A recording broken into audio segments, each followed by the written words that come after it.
5 de la tarde, 30 minutos, tablero de noticias a esta hora, Silvia, y noticias que tienen que ver con el expresidente Álvaro Uribe Vélez.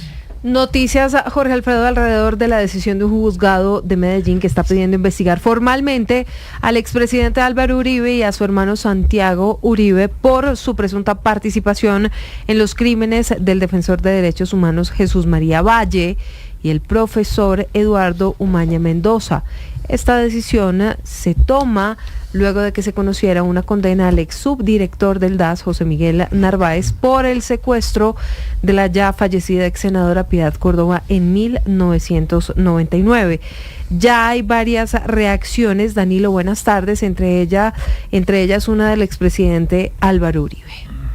Así es, Silvia, muy buenas tardes. Que según la Fiscalía, la decisión que usted mencionaba se produjo luego de que en el proceso judicial se determinaba que el entonces directivo del organismo de inteligencia, José Miguel Narváez, visitara al ex jefe paramilitar, Carlos Castaño Gil, y le propusiera retener y asesinar a Piedad Córdoba con la idea de que era colaboradora de la guerrilla del ELN. Como prueba de ello, Narváez le entregó información clasificada a Castaño para así perpetrar el hecho ocurrido cuando Piedad Córdoba, en ese momento una reconocida defensora de derechos humanos, asistía a una cita médica en un consultorio en el sector del Poblado en Medellín, hechos ocurridos, recordemos, en 1999. Dentro de la condena en la que se estableció la conducta de Narváez de secuestro agravado en calidad de determinador, también se le obligó a asumir una suma de 800 salarios mínimos legales mensuales vigentes, alrededor de 1.100 millones de pesos, en favor de la hija de Piedad Córdoba, de Natalia María Córdoba Castro. No obstante, dentro de esta decisión, que es de primera instancia y se le pueden interponer los respectivos recursos, se conoció por parte del mismo despacho la decisión de vincular al expresidente Álvaro Uribe, su hermano Santiago Uribe Vélez y al general Carlos Mauricio Ospina, excomandante del ejército,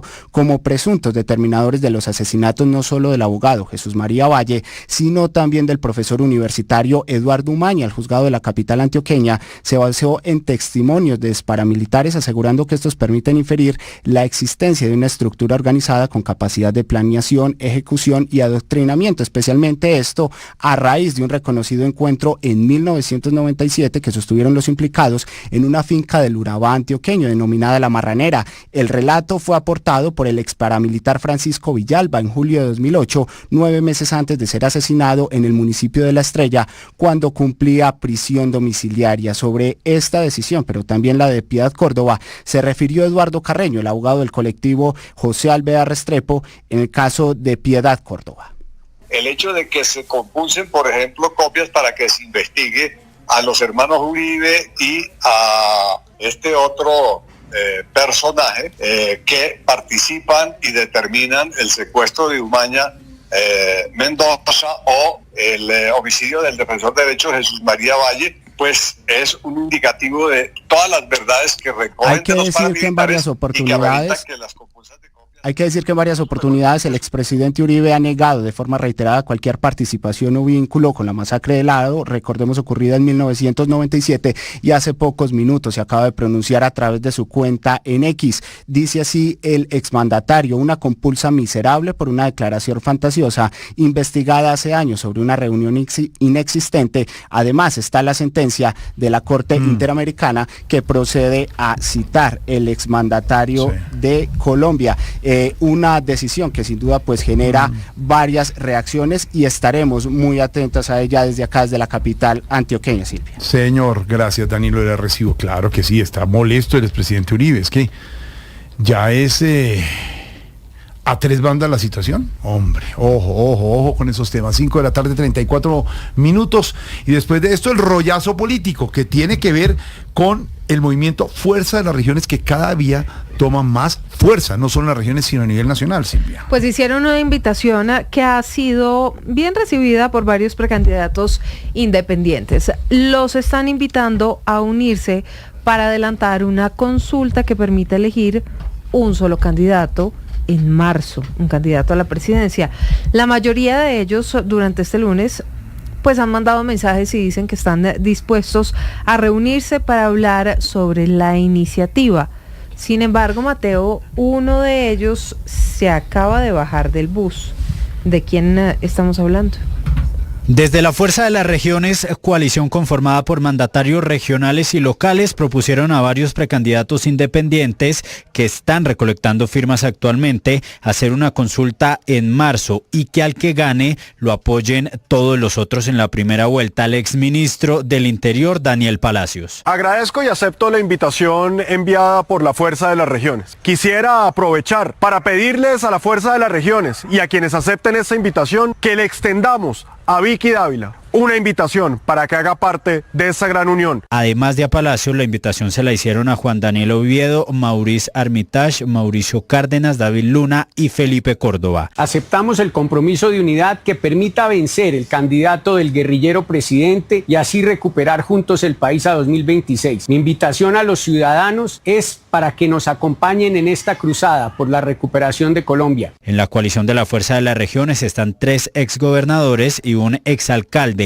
el exministro Mauricio Cárdenas. Me reuniré con ellos en los próximos días para dialogar sobre los mecanismos, las fórmulas, pero es una propuesta muy atractiva y es una propuesta que va en la dirección de lo que Colombia quiere. Colombia quiere precisamente estos mecanismos de unión y de convergencia para poder darle al país un nuevo rumbo. El único que dijo no a la propuesta fue Maurice Armitage, quien asegura que no puede hacer parte de una coalición que dice que tiene el propósito de unir al país, pero que acoge algunas voces que promueven el odio y la división. Para algunos, Mateo, gracias, la primera vuelta de verdad debe ser en marzo con las elecciones legislativas, las elecciones al Congreso. Son definitivas para lo que se va a jugar después en mayo en la primera vuelta y posiblemente en junio en la segunda vuelta. En ese marzo, lo que están hablando, Silvia, es que esa Fuerza de las Regiones escogería en marzo en una consulta, aprovechando las elecciones, a un candidato que iría a la primera vuelta en mayo. Claro, Jorge Alfredo, en marzo hay la posibilidad de tener consultas internas de los partidos. Algo parecido a lo que va a pasar el 26 o a lo que va a ocurrir el 26 de octubre. Fíjese que por eso el candidato que salga del pacto histórico en octubre se va a medir en el famoso Frente Amplio, en la consulta del Frente Amplio, que incluye a varios candidatos para ir con uno solo. Es exactamente lo mismo lo que están proponiendo desde esta Fuerza de las Regiones. Es, vamos a una consulta en donde aparezcan varios nombres, la gente aprovechando que va a ir a votar por congresistas, por representantes de la Cámara y senadores. Entonces también le damos una tarjeta y ahí votan por uno de esos candidatos. De manera que de los... Póngale usted, tenemos 100 candidatos. Digamos que aquí se monten 20. Pues de esos 20 sale uno. Se va depurando, exactamente. La consulta. ¿Le suena, don Álvaro, Fuerza de Regiones? ¿Está sonando este movimiento que se está armando? Pues yo soy escéptico de ese tipo de grupos porque ya hay experiencia. En las elecciones pasadas hubo una cosa parecida. Estaban Char, Peñalosa, Federico Gutiérrez. Y los regionales que parecían fuertes como Char no sacaron una votación muy importante. Federico Gutiérrez ganó básicamente por el apoyo del uribismo y ni siquiera llegó a segunda vuelta. Pero pues está bien, esos son esfuerzos de tratar de mover las regiones, pero lo que está visto es que a nivel presidencial los partidos aportan poco, las regiones influyen poco. Porque es una elección muy distinta a la de Congreso. Entonces, si coincide la consulta interpartidista con elecciones de Congreso, pues eso le da un impulso. Pero son unos votos que no son fáciles de mantener en primera vuelta presidencial, porque la mentalidad de la gente que sale a votar por Congreso es distinta a la que sale a votar por presidencia. Entonces, está bien que hagan esos esfuerzos, pero el antecedente de la elección pasada no salió bien. No salió bien. ¿Le suena a don Pedro Viveros la Fuerza de las Regiones? Jorge, muy interesante. ¿Por qué? Primero porque a mí me da la impresión que no es solamente hacer ese esfuerzo para tratar de unificar unos sectores, sino también nutrir con muchos nombres otras listas.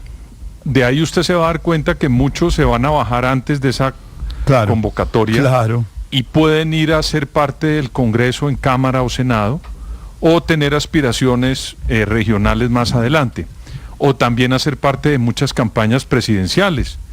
Entonces a mí me parece muy interesante que eso se vaya depurando. Las campañas nunca son iguales, todas las campañas son diferentes.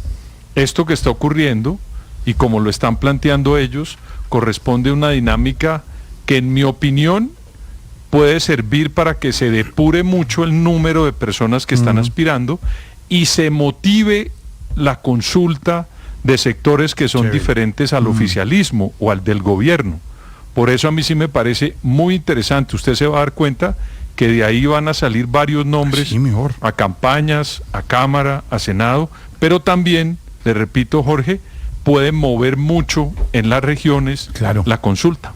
La consulta, ahí está la fuerza de las regiones que se está armando, va adquiriendo más fuerza cada vez, y es otra opción que se da con miras a las elecciones del año entrante. Hablemos de la Vía al Llano. Un mes se cumple del cierre total de la Vía al Llano. Estamos en plena semana de receso escolar y ahí seguimos, Silvia. Sí, señor, todo esto por la situación compleja que se registra en el kilómetro 18 tras un derrumbe de grandes proporciones. El cierre reveló una vez más pues todos los problemas que hay en una carretera sin una infraestructura sólida y la falta de recursos para por supuesto poder reparar todos los puntos críticos. Todo esto además se une a las pérdidas económicas que se han generado en esta región del país. Unas pérdidas que no solamente afectan a los llanos, sino también a parte del departamento de Cundinamarca. Carlos Andrés Pérez.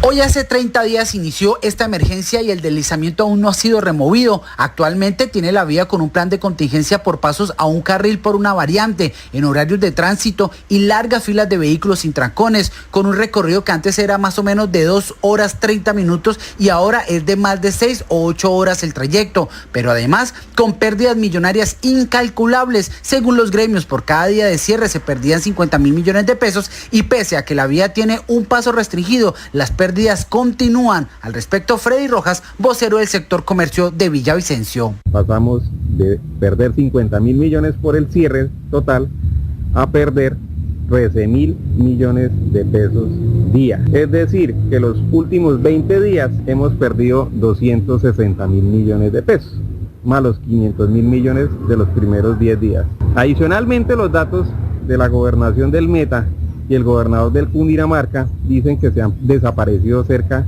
de 3.000 MIPYMES. La mayor preocupación en la región es la pérdida de confianza en los inversionistas, en los turistas, y que aún no hay una solución definitiva y tangible sobre las problemáticas de la carretera. Además, según el gobernador de Cundinamarca, por el problema de la vía, los fletes y costos de comercialización de cosechas se han incrementado entre un 20 y 50%, mientras que los insumos agropecuarios han subido más del 30%. Señor, gracias, Carlos. El tema de la vía, el tema del agua, el tema de los llanos, pues pensemos también en Colombia, también a los precandidatos, a los de fuerza de las regiones, a los otros candidatos. Hay que mirar las regiones, hay que mirar la problemática de las regiones, la afectación para la región, la afectación, por ejemplo, del turismo en este momento para los llanos es gravísima. Y la afectación para los helicópteros MI-17, que nadie desenreda el enredo. ¿Qué está pasando? Y habla el ministro de Defensa, son los helicópteros que tienen que ponerse al mando de la policía del ejército. Pues que necesitan mantenimiento, Silvia. Pues el problema es este. El ministro de Defensa, Pedro Sánchez, reconoció que sí está en riesgo el contrato que fue suscrito con la empresa Berthold Systems para el mantenimiento de unos helicópteros MI-16. Resulta que la Contraloría ya había advertido que este contrato vence el 15 de noviembre de 2025, ya se ha desembolsado la mitad del dinero, pero adivinen de cuánto es el avance en la ejecución, solo del 8%. Dice el ministro que han activado varios planes para evitar que se pierdan los recursos públicos. ¿Saben por cuánto es este contrato? Por más de 32.000 millones de pesos. Y ya entregaron la mitad, más de 16.000 millones de pesos. Esto fue lo que dijo el ministro. Si bien es cierto, de los 6 helicópteros, 3 de ellos los colocaron a volar en el primer semestre, se evidencia claramente que en este momento la información que tenemos es que no, está en riesgo la ejecución del contrato y por eso estamos adelantando todos los procesos que nos permite la ley.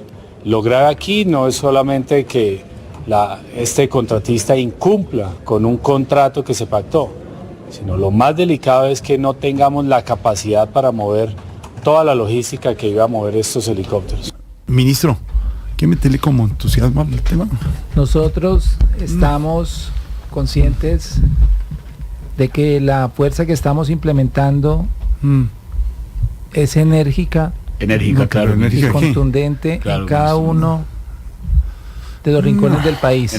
Claro, ministro. Bueno, yo tengo, ¿qué pasa, vice? tengo una pregunta, Sí. ya que están aquí informando los periodistas. Periodistas, ¿Qué va a vicepresidenta. pasar con mi helicóptero y el mantenimiento? ¿Qué hay pero que eso sí. hacer? ¿Entra entre esos helicópteros que Pues están no, porque sin estamos hablando de una mantenimiento? cosa más grave todavía, helicópteros de combate en medio de una situación difícil de orden Pues lo público, mío- vicepresidenta, así que su helicóptero creo que es lo de menos. La segunda noticia, hoy empezaron en Egipto los primeros acercamientos entre Israel A mí, y los delegados de Hamas. Señora, ¿qué le pasó? A mí no me hable así, señorita, porque recuerde que yo soy su vicepresidenta y soy vicepresidenta de Colombia. le habló duro. Pero como suba el tal brazo. merezco un respeto para decir, Pero manténganlo arriba. para decir que usted no me va a callar a mí Sí. porque yo estoy consultando las condiciones de mi helicóptero. Claro, lo que a usted debería preocuparle más que las condiciones de su helicóptero es las condiciones De los demás, estos helicópteros de combate. Pero son combate o sin bate. ¿Qué le pasa? Combate es el que le dan a usted a veces, La otra noticia, vicepresidenta. Les contaba, hoy en Egipto empezaron los primeros acercamientos entre Israel y los delegados del grupo terrorista Hamas. Todo esto para llegar a acuerdos y lograr la liberación de los rehenes y la retirada parcial de la Franja de Gaza, tal y como lo planteó el proceso de paz, esa hoja de ruta, ese plan del presidente de Estados Unidos, Donald Trump, quien justamente acaba de hablar sobre el tema desde la Casa Blanca. Dice que todo el mundo está trabajando para lograr resultados. He's been very positive. He's been very positive on the deal. Everybody is. I think every nation is. We have just about every nation working on this deal and Todas trying las to get it naciones done. están Something trabajando en este acuerdo. you could say 3,000 years if you look at it Podríamos in certain ways, or you could say centuries, but this is a deal that decir que este es un incredibly acuerdo everyone just came together. They all came sobre el together. que No, increíblemente Israel's been todo great. el mundo They've está all de been acuerdo. great, Caitlin. Y la tercera noticia, México obtuvo la autorización de Israel para la repatriación de los 6 connacionales que iban a bordo de la flotilla Global Summit para llevar ayuda humanitaria allí a la Franja de Gaza y que fueron detenidos la semana pasada. Esta repatriación se va a adelantar con varios protocolos de protección y la presencia del embajador de México en Israel, Mauricio Escanero. 5 de la tarde.